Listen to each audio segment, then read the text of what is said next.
Cette actualité vous est présentée en collaboration avec Cryptost Academy. Ayez un temps d'avance sur le marché crypto en rejoignant notre communauté premium. Personne ne le demande, mais l'Europe impose l'euro numérique quand même. Alors que les citoyens réclament avant tout la confidentialité et la simplicité, la BCE prépare une monnaie programmable et centralisée.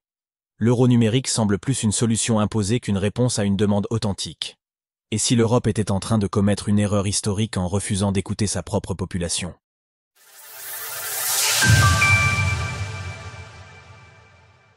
Euro numérique. L'Europe choisit le contrôle quand les États-Unis misent sur l'innovation.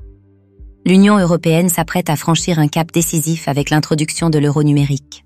Pour ses promoteurs, ce projet incarne une certaine adaptation de l'euro aux usages modernes. Mais pour ses détracteurs, il s'agit plutôt d'un aveuglement technocratique qui ouvre la voie à de dangereuses dérives. Des décennies durant, toutes les monnaies se ressemblaient. Mais aujourd'hui, ce monde se soustrait à une compétition technologique, laissant la place à ce que l'on pourrait qualifier de monnaies augmentées. L'UE, en faisant le choix d'un euro numérique programmable, n'a pas suivi la voie des États-Unis qui s'appuient très largement sur les stablecoins adossés au dollar américain. À travers cette décision, la Banque centrale européenne, BCE, souhaite pleinement assumer son rôle d'émetteur unique, à la différence des États-Unis, qui s'appuient sur une diversité d'émetteurs privés. Ce potentiel de gouvernance hégémonique soulève des interrogations fondamentales sur la nature de la monnaie dans une démocratie libérale. Comme l'a expliqué sans détour Christine Lagarde, il y aura un certain niveau de contrôle. Le risque de dérive vers un modèle de surveillance monétaire douce, même au nom d'objectifs louables tels que la lutte contre le blanchiment d'argent ou le terrorisme, est bien réel. Là où le Bitcoin séduit, l'euro numérique s'impose. L'euro numérique semble n'être finalement qu'une pâle copie, sans véritable innovation technologique, puisqu'elle reste sujette à la même planche à billets que l'euro classique. Il faut également bien comprendre que la majorité des citoyens européens ont une compréhension très limitée de l'euro numérique.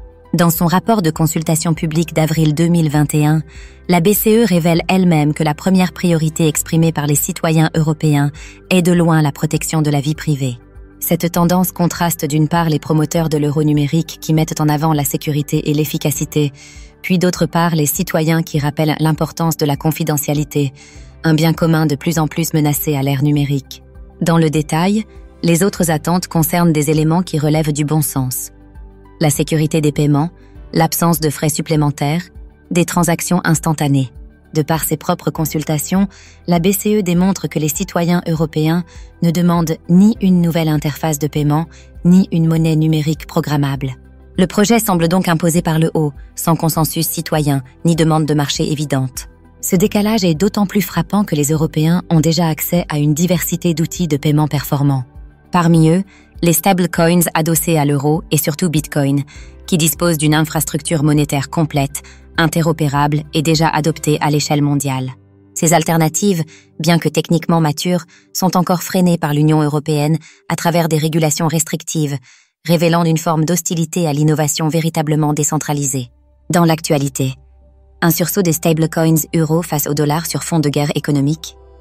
Contrairement à l'euro numérique, Bitcoin n'a jamais eu besoin d'être imposé. Il ne s'ajuste pas au système en place, il propose une alternative complète, fondée sur la transparence, la résistance à la censure et une gouvernance distribuée.